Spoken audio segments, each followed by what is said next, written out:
Hello student, good morning everyone. I am going to tell about motion of standard 9th. आज हमारा motion का third class है।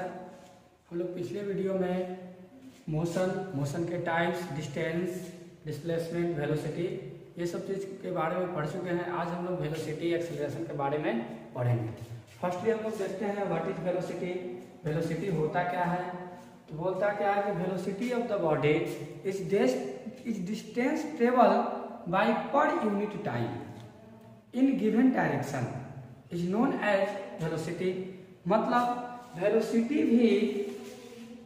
Velocity का जो formula हुआ वह हुआ distance travel in given direction by time taken. मतलब हम इसका डिफिनेशन क्या बताएं कि velocity of the body is distance travel by per unit time in given direction is known as velocity. और हम लोग पिछले वीडियो में पढ़े हैं क्या कि अगर डिस्टेंस किसी फिक्स डायरेक्शन में होता है तो उसको हम लोग क्या बोलते हैं? डिस्प्लेसमेंट। इट मीन्स हम लोग यह भी कह सकते हैं दैट इज वेलोसिटी का जो फॉर्मूला होता है, velocity is equal to displacement by time. Velocity को हम लोग v से डिनोट करते हैं, डिस्प्लेसमेंट को हम लोग s से डिनोट करते हैं और टाइम होता है t। मतलब v equal to s by t।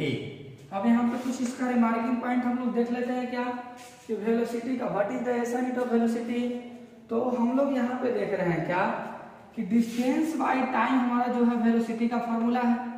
Displacement by time, sorry displacement भी एक क्या होता है? डिस्टेंस होता है। वो अलग बात है कि एक गिवन डायरेक्शन में होता है, स्पेसिफिक डायरेक्शन में होता है, लेकिन होता तो एक्चुअली में क्या है? डिस्टेंस ही है। तो इसका डिस्टेंस का एसआई यूनिट अगर मीटर होता है तो डिस्प्लेसमेंट का भी क्या होगा? मीटर। और टाइम का क्या होता है? Second.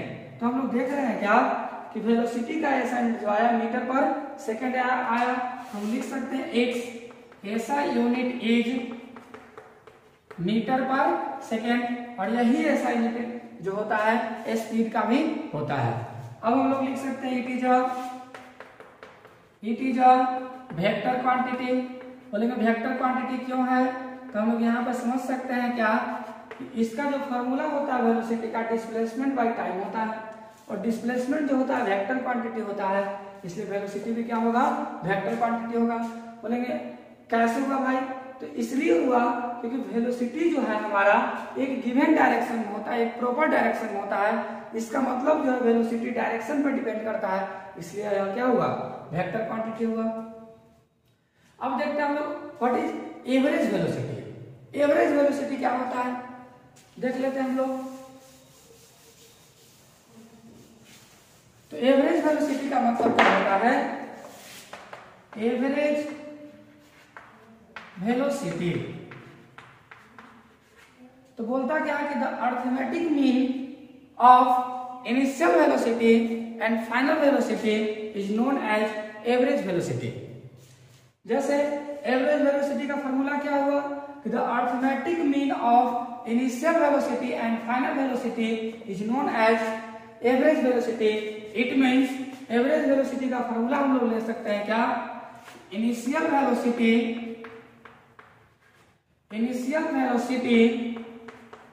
Plus final velocity by 2। क्योंकि अरिथमेटिक मीन का मतलब क्या होता है कि जितना नंबर है उतना ही से डिवाइड। हम लोग एवरेज वेलोसिटी को v के ऊपर एक बार लगा कर डिनोट करते हैं। अब इनिशियल वेलोसिटी और फाइनल वेलोसिटी क्या होता है? तो इनिशियल वेलोसिटी मतलब जब कोई बॉडी स्टार्ट हुआ है उस टाइम का जो वेलोसिटी होगा उसको इनिशियल, और जब फाइनल वहां पे मेजर कर रहे हैं हम लोग उसको फाइनल वेलोसिटी। तो इनिशियल वेलोसिटी को u से डिनोट करते हैं और फाइनल वेलोसिटी को v से डिनोट करते हैं बाय 2। यह हमारा एवरेज वेलोसिटी का क्या होगा? फॉर्मूला होगा। अब वेलोसिटी में ही टाइप आता है what is uniform velocity. Uniform velocity क्या होगा तो हम लोग कह सकते हैं इफ द बॉडी, देख लेते हैं यूनिफॉर्म वेलोसिटी क्या होता है। यूनिफॉर्म वेलोसिटी, यूनिफॉर्म वेलोसिटी क्या होता है, तो हम लोग देख सकते हैं यहाँ पे क्या, यूनिफॉर्म का मतलब होता है इक्वल अमाउंट में चेंजिंग होना, ठीक है। और यहाँ वेलोसिटी है, इसका मतलब डायरेक्शन पर डिपेंड करेगा। अगर डायरेक्शन पर डिपेंड करेगा इट मीन्स अगर प्रॉपर डायरेक्शन में जाना चाहिए, इट मीन्स हमारा स्ट्रेट लाइन होना चाहिए। तो हम लोग कह सकते हैं क्या, यूनिफॉर्म वेलोसिटी का डिफिनेशन यह कह सकते हैं कि if the body travel equal distance in equal interval of time in a straight line या in a proper direction is known as uniform velocity.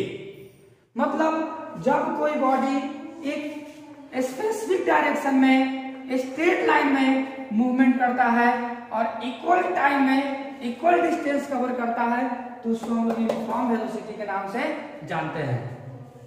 अब बोलेंगे सर तो हम लोग वेलोसिटी और स्पीड में डिफरेंस क्या लिख सकते हैं, तो हम लोग यह लिख सकते हैं कि हमारा जो स्पीड था वह किसी भी डायरेक्शन में हो सकता था, लेकिन वेलोसिटी जो है एक प्रॉपर डायरेक्शन में होगा तभी यूनिफॉर्म हो सकता है, नहीं तो नहीं हो सकता है।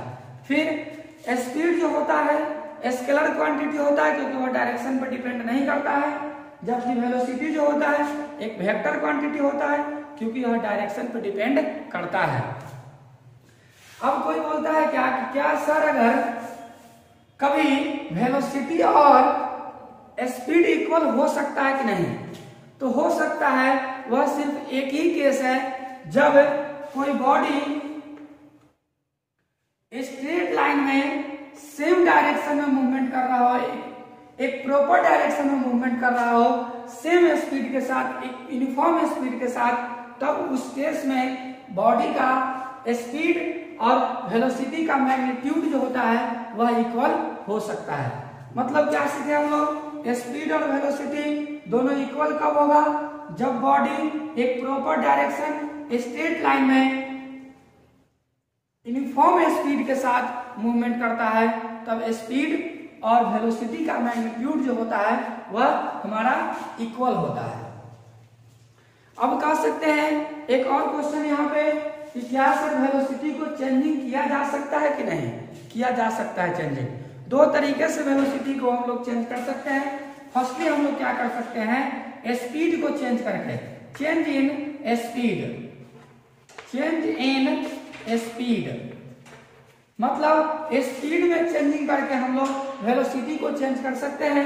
और दूसरा, अगर स्पीड कांस्टेंट है, चेंजिंग नहीं कर रहा है, तो डायरेक्शन को चेंज करके हम लोग वेलोसिटी को चेंज कर सकते हैं। लिख सकते हैं change in direction, change in direction. तो हम लोग यहाँ पे यह सीख रहे हैं कि वेलोसिटी और स्पीड में क्या डिफरेंस था, तो यही डिफरेंस था कि स्पीड जो हमारा था स्केलर क्वांटिटी है, जबकि वेलोसिटी जो है एक वेक्टर क्वांटिटी है। स्पीड डायरेक्शन पर डिपेंड नहीं करता है, जबकि वेलोसिटी डायरेक्शन पर डिपेंड करता है। एक और चीज हम लोग क्या सीखे कि वेलोसिटी को हम लोग कैसे चेंजिंग कर सकते हैं, तो चेंज इन स्पीड और चेंज इन डायरेक्शन। स्पीड को भी चेंज करके हम लोग वेलोसिटी को चेंज कर सकते हैं, डायरेक्शन को भी चेंज करके हम लोग वेलोसिटी को चेंज कर सकते हैं। अब हमारा वेलोसिटी के बाद एक टॉपिक आता है जिसका नाम है एक्सेलरेशन। मोस्ट इंपॉर्टेंट टॉपिक है इस चैप्टर का। व्हाट इज एक्सेलरेशन, एक्सेलरेशन होता क्या है। एक्सेलरेशन तो कहा जाता है कि the rate of change in velocity is known as acceleration. The rate of change in velocity is called acceleration. मतलब वेलोसिटी में चेंजिंग को हम लोग क्या बोलते हैं, एक्सेलरेशन। लिख सकते हैं इसका मतलब यह हुआ, एक्सेलरेशन का मतलब change in velocity by time is called acceleration. अब हम लोग चेंज इन वेलोसिटी लिखते हैं, तो जब भी चेंज इन वेलोसिटी लिखेंगे तो चेंजिंग फाइनल माइनस इनिशियल होगा। यहाँ पे एक्सेलरेशन लिख सकते हैं हम लोग acceleration is equal to final velocity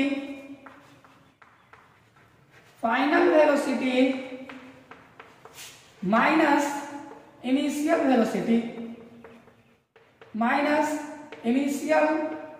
velocity by time. अब देखते हैं हम लोग एक्सीलरेशन जो है वो final velocity minus initial velocity by time होता है। एक्सीलरेशन को हम लोग ए से डिनोट करते हैं, फाइनल वेलोसिटी हम लोग अभी पढ़े v से डिनोट करते हैं, इनिशियल वेलोसिटी को अभी हम लोग अभी पढ़े u से डिनोट करते हैं और टाइम को हम लोग t से डिनोट करते हैं। इट मींस हम लोग लिख सकते हैं a equal to v minus u by T. यहां से यह भी एक फॉर्मूला आ सकता है, क्रॉस मॉड्यूलेशन जब हम लोग करेंगे v equal to u plus A T. अब हम लोग से कोई पूछता है हम लोग से कि व्हाट इज द ऐसा यूनिट ऑफ एक्सेलरेशन, एक्सेलरेशन का ऐसा यूनिट क्या होगा, तो हम लोग यहां से फाइंड कर सकते हैं। कैसे कर सकते हैं, देखेंगे a equal to v minus U by T है। इट मीन्स v भी वेलोसिटी और u भी वेलोसिटी। वेलोसिटी का अभी हम लोग पढ़े हैं, ऐसा यूनिट होता है जो metre per second by time का क्या होता है सेकेंड। यह सेकेंड जब नीचे आएगा तो सेकेंड स्क्वायर हो जाएगा। इट मीन्स हम लोग कह सकते हैं कि ऐसा unit of acceleration is metre per second square, या हम लोग इसको मीटर सेकेंड इनवर्स 2 भी हम लोग बोल सकते हैं। इसको ऐसे या ऐसे हम लोग लिख सकते हैं। इसका अदर यूनिट भी लिख सकते हैं किलोमीटर पर आवर स्क्वायर। तो इस तरीके से हम लोग इसका यूनिट निकाल सकते हैं। तो कोई पूछे व्हाट इज द ऐसा यूनिट ऑफ एक्सेलरेशन, तो हम लोग मीटर पर सेकेंड स्क्वायर बोलेंगे। अब कहता क्या है एक्सेलरेशन में, यहाँ पे कितने टाइप्स के एक्सेलरेशन होते हैं, क्या एक्सेलरेशन पॉजिटिव नेगेटिव जीरो हो सकता है कि नहीं, तो आइए हम लोग देख लेते हैं उसके बारे में भी। अभी हम लोग पढ़े एक्सेलरेशन में change in velocity by time. तो जब भी चेंजिंग होगा तो दो तरीके से चेंजिंग हो सकता है। फर्स्टली चेंजिंग क्या होगा, या तो वेलोसिटी इंक्रीज करता है या तो वेलोसिटी डिक्रीज करता है। तो दो केस हम लोग ले सकते हैं, एक होता है यूनिफॉर्म एक्सेलरेशन और एक होता है नॉन यूनिफॉर्म एक्सेलरेशन। तो यूनिफॉर्म एक्सेलरेशन किसको बोलेंगे, तो मतलब यूनिफॉर्म एक्सेलरेशन का मतलब यह हुआ कि वेलोसिटी में चेंजिंग एक प्रॉपर डायरेक्शन में होती है, तो हम लोग उसको इक्वल टाइम में इक्वल अमाउंट में जब चेंजिंग होता है तो उसको हम लोग बोल सकते हैं एक्सेलरेशन यूनिफॉर्म एक्सेलरेशन। जैसे मान लेते हैं कोई बॉडी ए पर था, ए से गया है बी पर, मान लेते हैं यहां से यहां जाने में इसको 2 सेकेंड का टाइम लगता है। ए से बी तक जाने में इसको 2 सेकेंड का टाइम लगता है और यहां पर इसका एक वेलोसिटी बॉडी का 20 मीटर पर सेकेंड था। अगर यहां गया तो 30 मीटर पर सेकेंड हो गया। अब इस बी से गया ऑब्जेक्ट सी के पास, यहां से यहां जाने में इसको 2 सेकेंड का टाइम लगता है और अब सी पॉइंट पर ऑब्जेक्ट का जो वेलोसिटी है 40 मीटर पर सेकेंड हो रहा है। सी से ऑब्जेक्ट जब डी पर जाती है तब भी 2 सेकेंड का टाइम लेता है और यहाँ पे इसका वेलोसिटी हो जाता है 50 मीटर पर सेकेंड। तो हम लोग यहाँ देख रहे हैं क्या, इक्वल टाइम इंटरवल में सेम अमाउंट में वेलोसिटी में चेंजिंग हो रहा है। तो यहाँ पे हम लोग कह सकते हैं यह जो है यूनिफॉर्म एक्सेलरेशन का एग्जाम्पल है, यूनिफॉर्म एक्सेलरेशन। या अब कोई बोलता है क्या सर सिर्फ इंक्रीजिंग होगा तो यूनिफॉर्म एक्सेलरेशन होगा, नहीं, डिक्रीजिंग भी अगर होता है फिर भी यूनिफॉर्म एक्सेलरेशन होता है। जैसे अगर मान लेते हैं कि कोई बॉडी डी से ही चलना स्टार्ट किया और डी से आया सी पर, जब ऑब्जेक्ट डी पर था तो इसका वेलोसिटी 50 मीटर पर सेकेंड था। जब ऑब्जेक्ट सी पर आया तो वेलोसिटी 40 मीटर पर सेकेंड हुआ। जब ऑब्जेक्ट बी पर आया तो 30 मीटर पर सेकेंड, ए पर आया तो 20 मीटर पर सेकेंड, हर 2 सेकेंड्स के बाद। तो हम लोग यहाँ देख रहे हैं क्या कि जब बॉडी में इंक्रीजिंग वेलोसिटी में इंक्रीजिंग या डिक्रीजिंग होती है इक्वल अमाउंट में तो हम लोग कह सकते हैं उस एक्सेलरेशन को कि यह हमारा यूनिफॉर्म एक्सेलरेशन होता है। अब कोई स्टूडेंट बोलता है क्या सर, अगर यहाँ पे था 20 मीटर पर सेकंड इसका वेलोसिटी और 2 सेकंड के बाद हम लोग जाते हैं तो बी पर, तो फिर भी वहां पे भी 20 मीटर पर सेकंड ही बॉडी का वेलोसिटी है। सी पर जाने के बाद फिर भी 20 मीटर पर सेकंड वेलोसिटी है। डी पर जाते हैं फिर भी 20 मीटर पर सेकंड वेलोसिटी है। तो इस टाइप के एक्सेलरेशन को हम लोग क्या बोलेंगे? तो यहाँ पे देखने वाली बात यह है कि जब बॉडी ए पर था तब भी acceleration velocity 20 metre per second, जब बॉडी बी पर गया फिर भी वेलोसिटी 20 मीटर पर सेकेंड, जब सी पर जाता है फिर भी 20 मीटर पर सेकेंड, 2 सेकेंड में। तो हम लोग यहाँ कह सकते हैं इस टाइप के एक्सेलरेशन को क्या बोलेंगे? तो यहाँ देखने वाली बात यह है कि वेलोसिटी तो चेंज ही नहीं कर रहा है। तो जब वेलोसिटी चेंज ही नहीं करता है किसी पॉइंट पर, इट मींस एक्सेलरेशन भी नहीं होगा। इस टाइप के एक्सेलरेशन को हम लोग जीरो एक्सेलरेशन के नाम से जानते हैं। तो हम लोग क्या सीखे? एक्सेलरेशन में भी पॉजिटिव, नेगेटिव एंड जीरो। जब वेलोसिटी में चेंजिंग नहीं होता है तो एक्सेलरेशन जीरो, जब वेलोसिटी में चेंजिंग होगा, चेंजिंग भी दो तरीके से, या तो इंक्रीज करेगा या तो डिक्रीज करेगा। तो जब बॉडी में वेलोसिटी में चेंजिंग होता है तो हम लोग उसको एक्सेलरेशन के नाम से जानते हैं। और जब बॉडी में इंक्रीज करता है एक्सेलरेशन बॉडी का तो हम लोग उसको पॉजिटिव एक्सेलरेशन के नाम से जानते हैं।